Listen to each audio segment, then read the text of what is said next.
I found it useful in traveling around in recent years to project the poems. A lot of my audience, I find, they're not a poetry audience, not naturally a poetry audience. And it helps. And also, I wish that when I were at readings, people did it for me. So, but this first one I just want you to hear. This is by the late, great poet A.R. Emmons, The City Limits.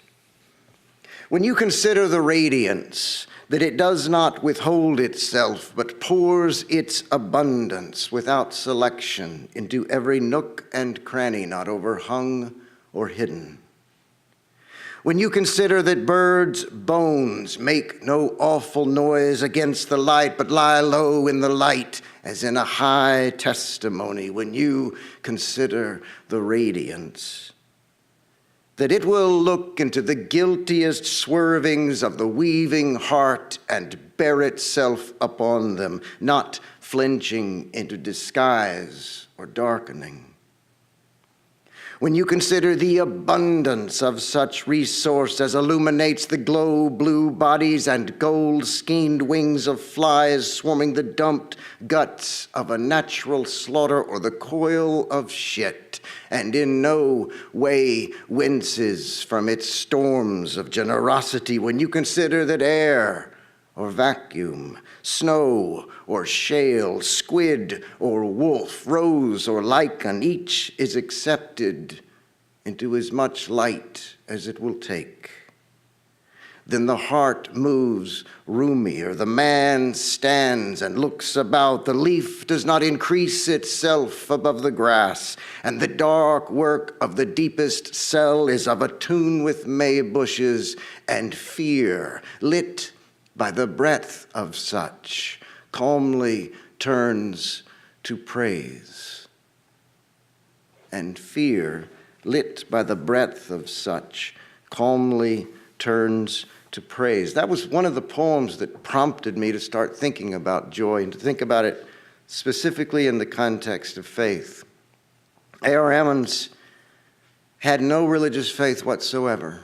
At times in his life, he would describe himself as an atheist. At other times, something a little different, as I'll show you in a minute. And one of the confusions that I have had reading poetry over maybe all my life, is coming across such rapturous exaltations of experience like that one that make me think of God, written by people who then renounce God outside of the poem.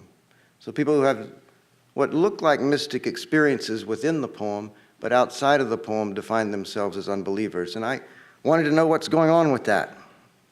And so I put together this book.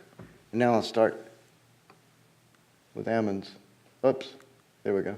So this is from his letters and journals, a book published, I'd recommend to everyone, a wonderful volume of his letters and journals published a few years ago.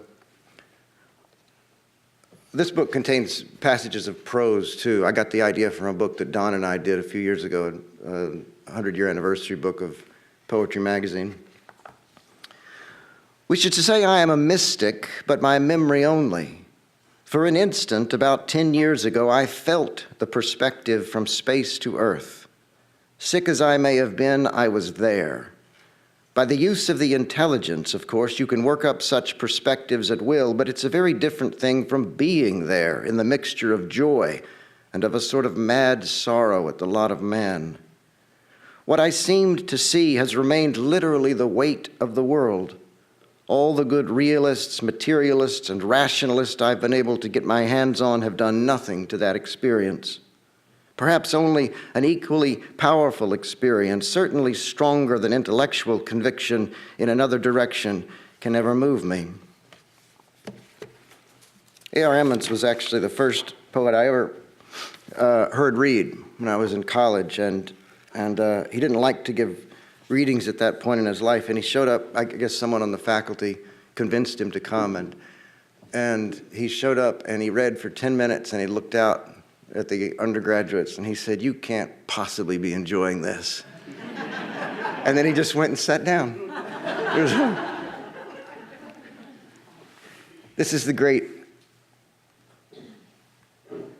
Israeli poet Yehuda Amichai. From the precision of pain and the blurriness of joy, the touch of longing is everywhere. It's self-explanatory. The precision of pain and the blurriness of joy. I'm thinking how precise people are when they describe their pain in a doctor's office. Even those who haven't learned to read and write are precise. This one's a throbbing pain. That one's a wrenching pain. This one gnaws. That one burns. This is a sharp pain, and that a dull one. Right here, precisely here. Yes, yes. Joy blurs everything.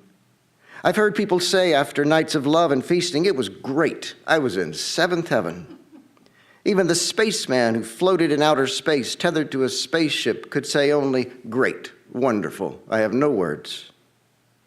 The blurriness of joy and the precision of pain. I want to describe with a sharp pain's precision happiness and blurry joy. I learned to speak among the pains. This is by a young English poet. Is she English or Scottish? Jen Hadfield. Oh, Scottish, yeah. Again, I don't need an introduction for this. This is of the dog sleds. This is us, Saints' Day. This is us, Saints' Day. The frescoed snow makes it that way, the yellowed halos scraped by the tethers. Benedice, bring palms, hands to hotly breathing bless. Pass by cut paws and kennel cough, prayers the run, hell's the kennel. They cough, cough, steam, their agony dwindle. The sled jerk and the skids crease down hard, and every dog is baying for a 6-minute run, broiling bellies in snow, snapping jaws on snow, drilling piss holes in snow. Deo, Deo, hup, hup, hup. Yodeling Gloria as we run, sled dogs jamp like strangled surf towards heaven. There's a lot of great things in there. I love that repetition of the way she repeats snow there so that you feel all those actions, broiling bellies in snow, drilling pistols in snow, and also the way that Deo, Deo becomes hup, hup, hup. The effort, the action, this is just occurring to me, I should have put it in my introduction, but the gesture towards God becomes complete action, becomes translated as complete action, I think. And jamp as a verb. That's great. I didn't even know what it meant till it was in this poem. One of the questions that comes up a lot when you think about joy is, what's the difference between happiness and joy, or maybe pleasure and joy? I was moved to, I included one passage from this essay by Zadie Smith that she wrote in the New York Review of Books. It's been maybe 6 or 7 years. And it was simply called Joy, and she was musing on this distinction between joy and pleasure. And she said that if she really counted, if she thought about the pleasures in her life, like she particularly loves popsicles, so she talked about the popsicles. She loves bringing descriptions of people's faces home to her husband so that they can share it. He's also a writer. And she talks about these various pleasures they have and how they're very separate from joy. And she talks about, she's only had, she says, 5 experiences of joy in her life. And one of which was on drugs. And then she talks about how that's maybe a little different, eventually comes to discount that. And says, so she said 4. And she says, if asked, if she could have another one, she's not actually sure that she would say yes. And I became very intrigued and very provoked by that, because we have the notion of joy that like it's a pure beneficence that falls upon us. But as some of those quotes that Don was giving us suggest, it might not be. Richard Wilbur, at least it might be a troubled kind of beneficence, that it might ask something of us. Richard Wilbur just died 2 weeks ago. There's a poem in this book where he's looking at a Hamlin Brook. It actually appeared in Poetry Magazine. very close description of a brook, and it ends, joy's trick is to supply dry lips with what can cool and slake, leaving them dumbstruck also with an ache nothing can satisfy. Gives absolute fulfillment in a way, and yet absolute longing at the same time. I don't think you'd say that of happiness. This is a poem that helps me think about the distinction, even though she does use the word happiness. This also appeared in Poetry Magazine, I think. Didn't it? Do you remember? Yeah, can't remember. It's not like anybody's checking out there. She's slicing ripe white peaches into the Tony the Tiger bowl and dropping slivers for the dog, poised, vibrating by her foot to stop their fall when she spots it, camouflaged, a glimmer, and then full on happiness, plashing blunt, soft wings inside her as if it wants to escape again. I would say that what's happening here is there's a moment of joy that lets her see her happiness. A flash of eternity has illuminated time, I think. Note how much work that word plashing is doing in this poem.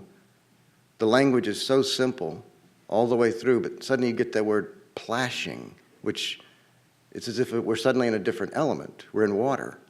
A wholly different element has entered the poem. We don't necessarily want to seize these moments when we realize that we feel joy. Something in us, there's some aversion as well. It can be maybe we're afraid of our happiness, afraid of our joy, or it can be we're afraid of what it asks of us.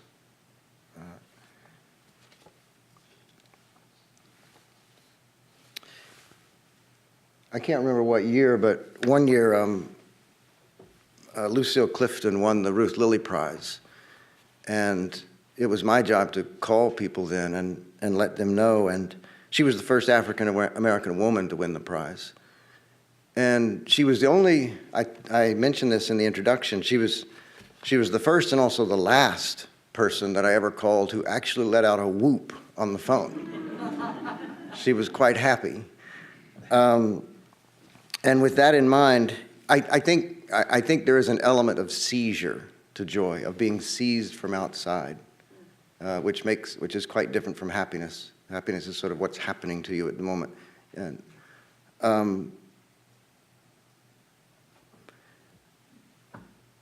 my students asked me the other day, I was talking about this very poem, and they asked me, well, what does the will have to do with joy in that instance?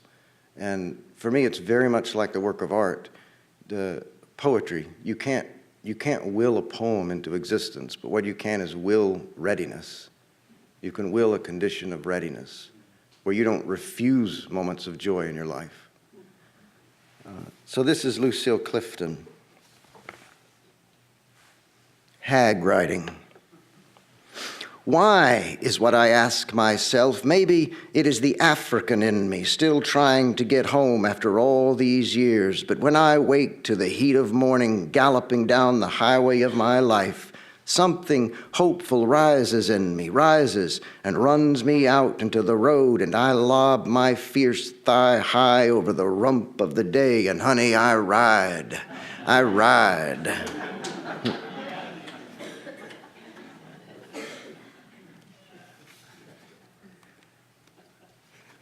The notion of joy in that poem and in Sarah Lindsay's and a lot of these poems that are in this book is that of a kind of eternal present tense. Kierkegaard said that joy is the present tense. The whole emphasis is only on the present. One of the things that editing this anthology did to me was trouble that idea. And it made me wonder if it's true. And one of the poems that made me wonder it is by Donald Hall, who is now 91 years old. He just 90, I guess. He's about to publish a book called Notes at 90. I just got a letter from him the other day, and he's already thinking of alliterative titles for his 100th. So most of you probably have heard of his life with Jane Kenyon. They lived together for a long time, and she died. She was much younger than he, but she died unexpectedly of cancer, and he's written a lot about it. And I think most movingly in these Thomas Hardy-like formal poems that he wrote, almost when he stopped writing poems, right? He's completely stopped now, but near the end. And this is called Summer Kitchen. In June's high light, she stood at the sink with a glass of wine and listened for the bobolink and crushed garlic in late sunshine. I watched her cooking from my chair. She pressed her lips together, reached for kitchenware, and tasted sauce from her fingertips. It's ready now. Come on, she said. You light the candle. We ate and talked and went to bed and slept. It was a miracle. It's a beautiful poem, man. He pulls that off with no ornament, extravagance, special pleading, no reaching for effect. It really is like Thomas Hardy. It's just the simplest little gesture there. What's unlike Thomas Hardy is that the primary feeling that I get from this poem is joy. Is the joy in the past, or is the joy in the moment when he's recovering the past? Is it right now? Is it in the poem? You can't quite tell. I think the poem is an effort to stay true to that moment in the past. Abraham Joshua Heschel once said that faith is mostly faithfulness to the times when we had faith, which is a good definition. He calls it loyalty to the event, so that you remain loyal to those times when you were better than yourself, when the world seemed to acquire a kind of unity that you could believe in and assent to. And then, of course, you get out of that moment like Zadie Smith, and you think, well, what the hell was that? And I think Heschel gives us a way to be faithful to those moments. I think gives poets a way to be faithful to moments of inspiration. What everyone in their poem says, well, it came from somewhere else. Well, where do you think? I teach at Yale Divinity School now, and some of my students are becoming ministers. Not all of them. It's only about 35% of the people there are becoming ministers, but it's a fair number in my classes, and one of the things I found helpful was this, when thinking of these poems, was this passage of prose from Frederick Buechner.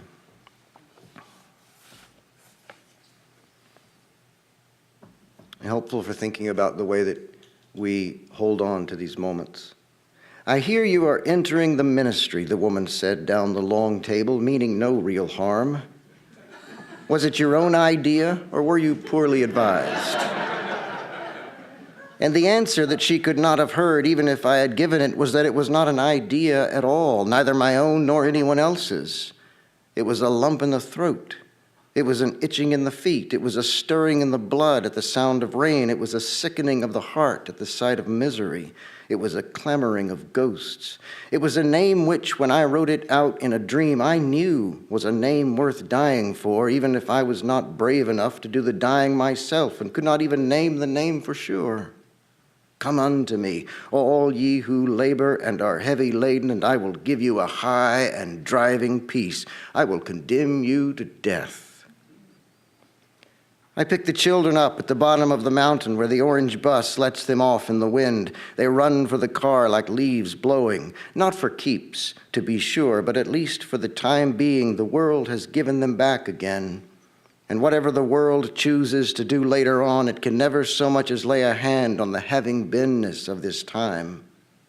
The past is inviolate. We are none of us safe, but everything that has happened is safe.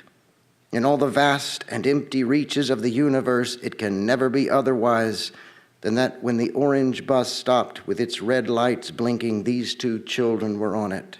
Their noses were running. One of them dropped a sweater.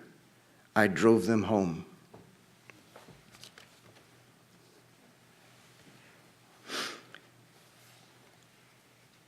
That introduces the theme of childhood, which is present in a lot of places in this book. Children not only experience joy much more readily than adults do, and are a model for that, but they bring joy into our lives with such consistency. Not much pleasure, but a lot of joy.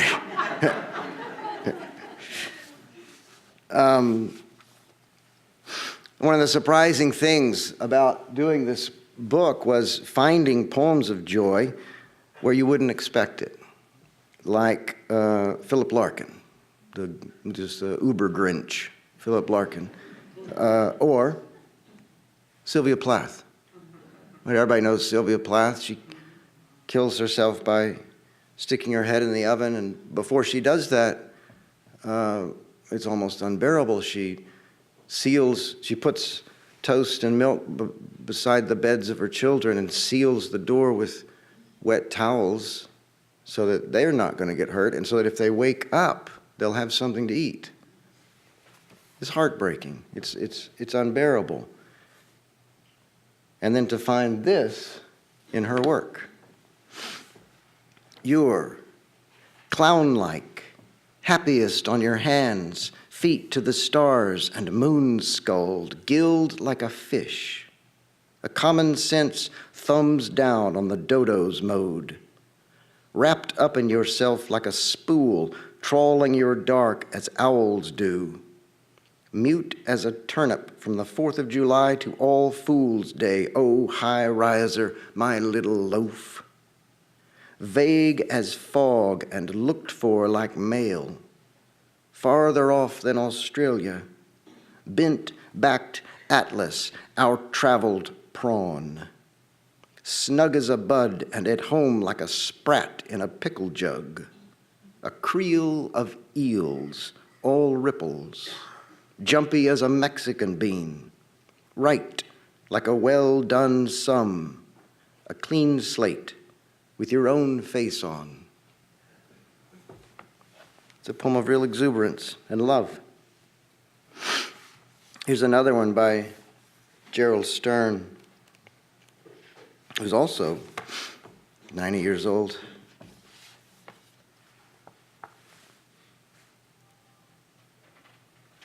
The Dancing.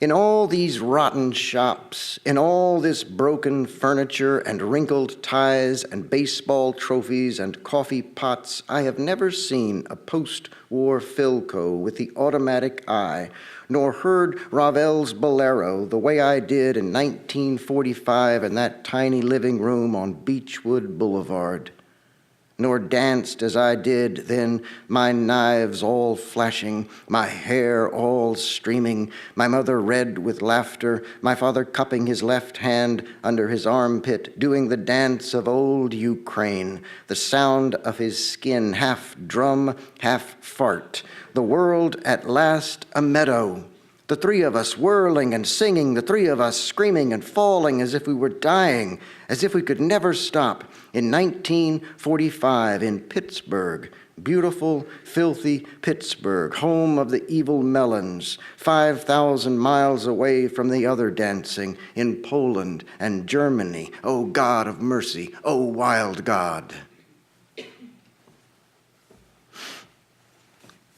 I think that's a very powerful poem, the way he arrives at that. It is reminiscent of the Ammons, though, and that Stern is another avowed atheist who at the end of this poem makes what seems to me a very credible appeal to transcendence, to God. I used to find it confusing. Now I'm not too bothered by it.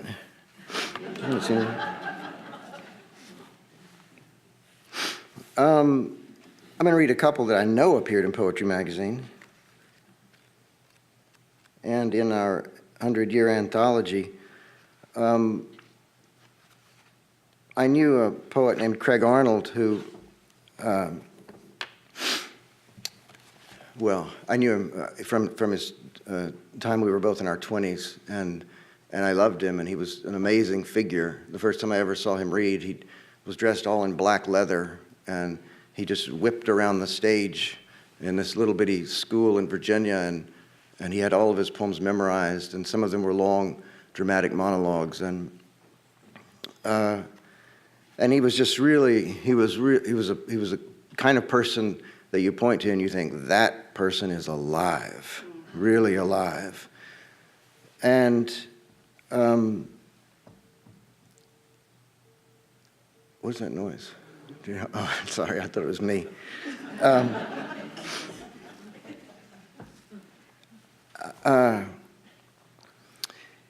Craig, as some of you may know, died, I guess he was probably 45, 46, something like that, maybe a little younger. He was going around the world exploring volcanoes. He was writing a book of a hybrid book of prose and poetry about volcanoes, and he had a grant to do this. And the last time I saw him, he was coming through Chicago on his way to Japan, and he sent me a poem which I read one weekend, and it's the poem I'm about to read to you. And I thought, man, that's fantastic. I loved it immediately. I wrote him to accept, and he never got that, because at the same time he was going for a hike on this volcano and he vanished. And despite international efforts that persisted for over a year and involved the best search teams in the world, nothing was found of Craig, nothing at all. But they speculate he fell down into this crevasse that was simply too deep for them to explore it all. So this poem will forever be bound up in my mind with that. It has really helped me understand a moment of joy and how to be alive to the moment and to the world. Meditation on a grapefruit. I have no idea what Craig believed.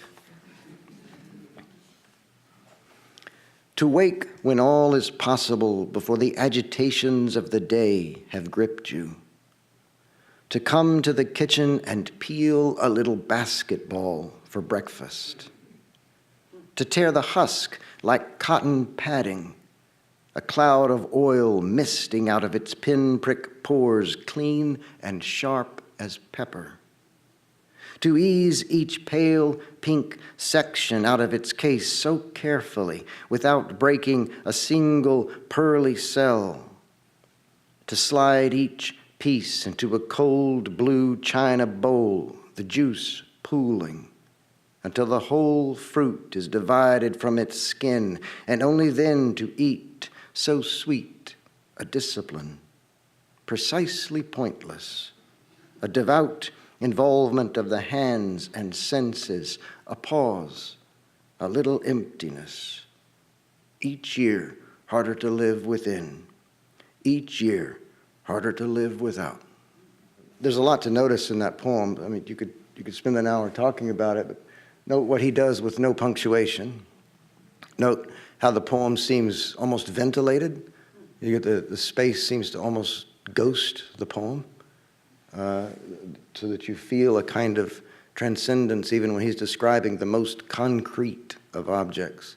Notice the way that we start with a day before the agitations of the day have gripped you, and we end with a year. This moment becomes harder and harder to hold on to. And also that those lines get bricked in at the end. There's no more space. Each year harder to live within. Harder to live within that moment. Harder to live without having that moment. Harder to live outside of it, too. That's a good poem, I'm telling you. Here's another one. Maria Hummel, a young poet in California who has a sick child, and she lives in San Francisco. I don't know where she lives now, but at the time she lived in San Francisco and was taking the child down to Palo Alto for treatment constantly. And they would go through Burlingame, I mention that because it's in the poem. All right, so think of the word joy in this poem and just ask yourself what it's doing there. Station. Days you are sick, we get dressed slow, find our hats and ride the train. We pass a junkyard and the bay, then a dark tunnel, then a dark tunnel. You lose your hat, I find it. The train sighs open at Burlingame, past dark tons of scrap and water. I carry you down the black steps. Burlingame is the size of joy. A race past bakeries, gold rings and open black cases.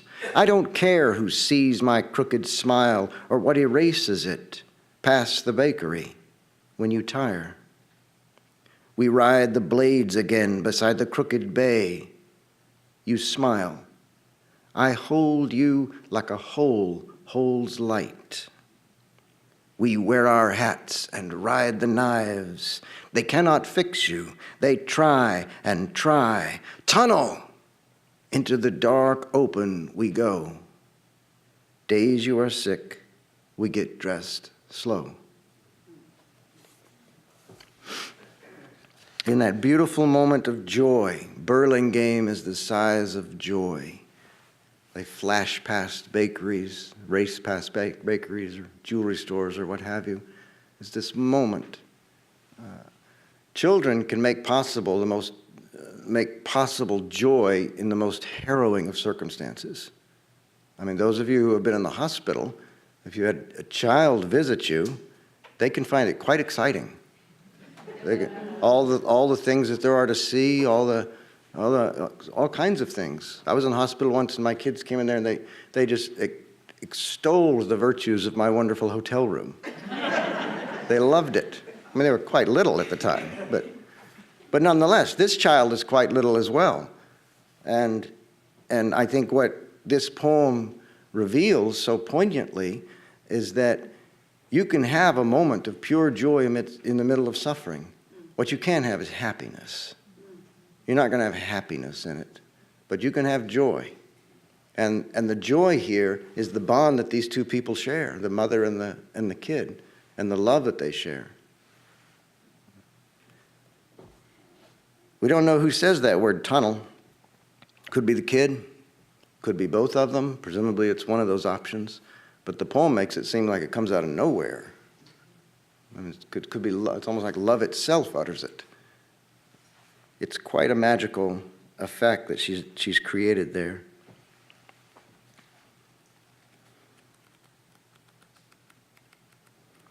So I'm going to show you how this book ends. And this was in Poetry Magazine. I hope it's obvious. I think poetry, I mean, Zadie Smith gives a notion of joy that is so exalted. But surely there are lesser joys in our lives. I know exactly what she's talking about, and I know she's talking about those moments that blast your soul wide open, and you think, okay, now I've got to do something with that moment. That's, in a way, what Abraham Heschel is talking about. But there are all kinds of other joys that shade into pleasure or shade into happiness, or where you can't draw that line. Poetry, I think, certainly for me, and I think for a lot of people, is part of that joy, can be a joy itself. And the writing of it, obviously, but also the reading of it. As I get older, even more so. This was in Poetry Magazine. Right now, I am thinking of something unlikely that I saw a few days ago, the morning after my town had experienced a major winter flood. In the middle of a residential street, a cast iron manhole cover was dancing in its iron collar, driven up 3 or 4 inches by such an excess of underground water that it balanced above the street, tipping and bobbing like a flower, producing an occasional bell-like chime as it touched against the metal ring. This has much to say about poetry. For I do not want to suggest in any way that this aquifer under poetry is something silly or undangerous. It is great and a causer of every sort of damage. And I do not want to say either that the poem that prompts me to laughter is silly or light. No, it can be as heavy as a manhole cover, but it is forced up. You can see that it would take an exquisite set of circumstances to ever get this right. Here's an exquisite set of circumstances. Not scattered legions, not a dozen from a single region for whom accent matters, not a 7-member coven, not 5 shirt-tail cousins, just one free citizen, maybe not alive now even, who will know with exquisite gloom that only we two ever found this room. I love that. It's an apologia in a way for reading poetry.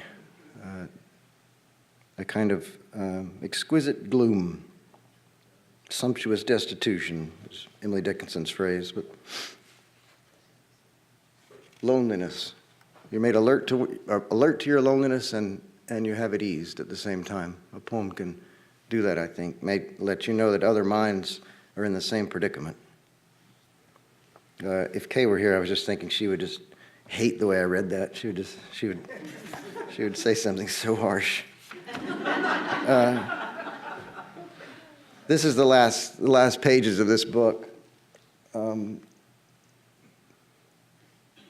I just wrote something about Richard Wilbur and as a kind of model, one model or counter model for poetry of the 20th century and 21st century is because he set himself so deliberately to praise the world.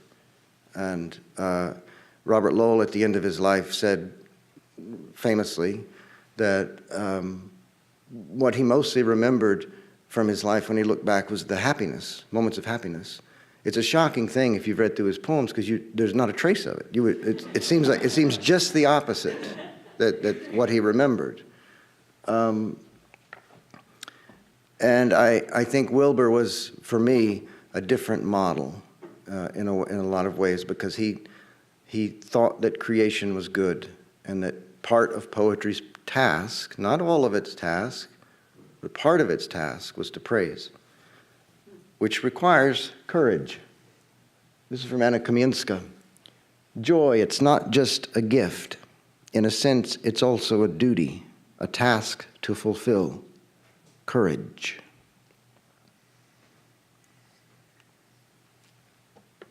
Stanley Kunitz died when he was 100 years old.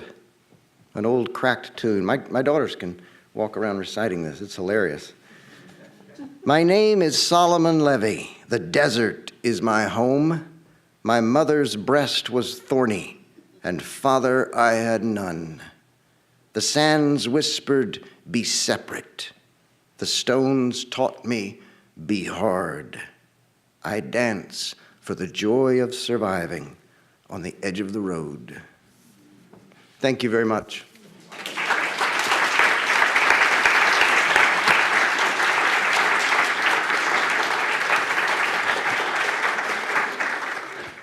Thank you so much for that presentation. I had a quick question, and I wanted to know what your thoughts are on this. In a particular opera that I really enjoy, Strauss's Elektra, there is a moment in basically the second scene where she refers to, after having completed very large tasks of, killing everyone in her family, she refers to her joy as a burden. And I wanted to know what your thoughts are on a concept like that. I guess I have two thoughts. That seems to me a demonic burden. I mean, you can feel joy. Clearly there's a kind of joy that is poisonous. You can feel joy. Some people feel joy at doing evil. But I think maybe the overarching question, joy as a burden, gets back to what Zadie Smith was getting at. It's what do you do outside of that moment? That's why it's a burden. Some people, I've had people ask me, why in the world would you what is the point of a book on joy in a time when the world is going to hell? And I guess I have a couple of questions, a couple of answers. You have to, we need to know that we need art that tells us that the world is going to hell, but we need art that tells us why it matters, for one thing. But another thing is, there's a theologian that I love, Jürgen Moltmann, who said, who's talking about this very issue, about what we do with the joy in our lives, and he says, compassion is the other side of the living joy. That compassion is the other side of the living joy. So that on the other side of a joy, if it is a true joy, then you're alert to the fact that the world is not usually like that, and other lives are not usually like that, and you are motivated to return to the world in order to try to make it like that, try to rescue, to salvage the world for the sake of joy. I noticed that Kevin Young reviewed Ta-Nehisi Coates' book in the Times Book Review. I was just reading it today on the plane on the way over, and he loves the book, Ta-Nehisi Coates' recent book, but he says that what he misses is that precisely that kind of compassionate, surviving joy carried on by black women. That's what he says, which is always an act of resistance, but also always an act of furtherance. It always projected forward, which I thought was a very astute point. Yeah, I was wondering about the difference between faith and acceptance. I've been tending more towards Buddhist philosophy, which tends towards acceptance rather than some belief in God. And I find there's more joy in my life with a sense of acceptance. And I always think of the William Blake, he who clings to a joy does the winged life destroy. He who kisses a joy as it flies lives in eternity's sunrise. I'm wondering if you could comment on the idea of faith versus acceptance. I don't see those as distinct in the way maybe you are, but Paul Tillich talks about faith as being accepting the fact that you are accepted. That does posit a God out there that can accept you and love you. But I tend to think of faith and belief as different things. And faith, if my definition of faith would exile any of these poets, most of whom are atheists, but they come from all different religions. But if I would get rid of my definition. It seems to me they are articulating something about that I understand is faith. And there's a poem I did not include in here by Adam Zagajewski where he talks about a joy in which faith is self-evident. I think part of what those moments of joy do is they make a word like faith go away. So suddenly you don't have, it might come back outside of that moment, but a moment of joy makes the word God go away, makes the word faith, makes these words go away. And so maybe in that sense, it is a moment of absolute acceptance. I'm too much in my tradition I'm envious of you, actually, but I'm too much in my own tradition to free myself entirely from the dualisms. Thank you for this. I just wanted to make a couple of connections that I thought I heard the questions here. The question about you connected Ta-Nehisi Coates and the courage, and then the Lucille Clifton poem you showed also spoke to courage, as so did the other quote, which I don't remember, spoke to courage. All three of these things are tying together in response to the Electra thing, that out of joy comes a kind of obligation to courage. Is that what we're saying? Out of joy comes a kind of obligation to have the courage for what joy showed you, but also I think what Kamienska is pointing out. Kamienska converted to Christianity, Roman Catholicism, when she was in her 40s after the death of her husband. She she hadn't been a Christian before that. And her inclination was towards sorrow. And I think what she's saying in that quote is that it takes courage to feel joy. It takes courage to have the readiness to feel joy. I mean, courage after a moment to know what to do with joy, but also simply courage to be open to that possibility. I mean, especially if you're a depressive person. You know. I mean, I am. I say that as I'm a depressive person. For me to believe in joy, I have to really change my focus. It doesn't come naturally. Hi, I'm just wondering what you teach. I teach. Yeah, it's hard to imagine, isn't it? I teach. Right now, I'm teaching an undergraduate class in the English department called Poetry and Faith, and so those are for the Yale undergrads. And I teach that every year, and then I'm teaching a non-fiction writing course to the grad students in the Divinity School, and that's so they're writing about spiritual matters. But I teach literature and religion courses. I've taught Christ in modern literature. I teach poetry for ministry to help ministers get poetry into their churches. I teach a course called Accidental Theologies. So it's people doing theology by other means. We might read letters or diaries, or we've even looked at movies. So things like that. I'm teaching a lecture course called Modern Faith this spring, which is going to be organized on loneliness and anxiety and pain and joy. Have these big headings where we talk about what each of these things has to do with faith. I'm just wondering, maybe this is parsing words again, but is there a difference between feeling grateful and feeling joy?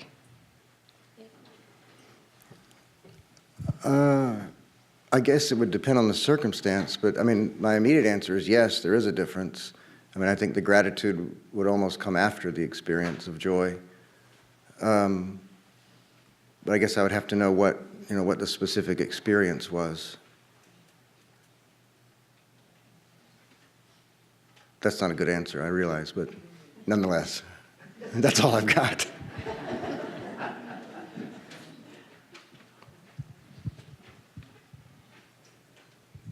You said, I am too much in my tradition to free myself of dualisms. And I'm assuming that that means that you find comfort there. So there's sort of a paradox. Oh, comfort. I find my relationship with faith is a constant battle, a constant agon. I'm unable to escape my own tradition. George Lindbeck says that you can no more be religious in general than you can speak language in general. And Christianity is the language I grew up with. And it's a long conversation about whether that relativizes a religion or not, what exactly that means. And he wrote a whole book on the subject. That's not all he said. But I do find that the language for me is inescapable. And and so that's what I have to wrestle with. There's a very moving passage in Anna Kamienska's diaries where she says when she converted to Christianity, she felt obligated to remake the language in the way that a poet feels obligated to remake the language in some way, so that words like grace or repentance or what have you would be reimagined, filtered through Anna Kamienska. And then eventually she came to realize that these word vessels, as she put them, were so saturated with human experience and suffering and desires that for her to merely start manipulating them would be the heedless act of a parvenu. That's her phrase, the heedless act of a parvenu. And so she makes her peace, sort of difficult, fraught peace with those terms. And I find that a very companionable way of thinking about it. What's that? Parvin, oh, someone new on the scene. Someone, a new arrival. We have time for one more question. I'm afraid you're liable to be sorry that there was time for one more. Oh, no. But I have a really hard time with poetry. There always seems to be some crucial antecedent that I miss. So having someone like you read it is very good. But I keep harking back to this poem, which unfortunately I cannot quote exactly, but about going all the way through and hearing it and sewing and you get down to the very last line and it says, but not to beat it to death looking for a meaning. Billy Collins. And yeah, I think that's it. And it's the only redeeming feature, unless you can come up with a very quick redeeming feature now. I can't do anything. That's the way to end. That's it. What am I going to say? That is indeed all the time we have. Mr. Wiman will be signing his book across the lobby. Thank you all for attending today. Please enjoy the rest of the festival.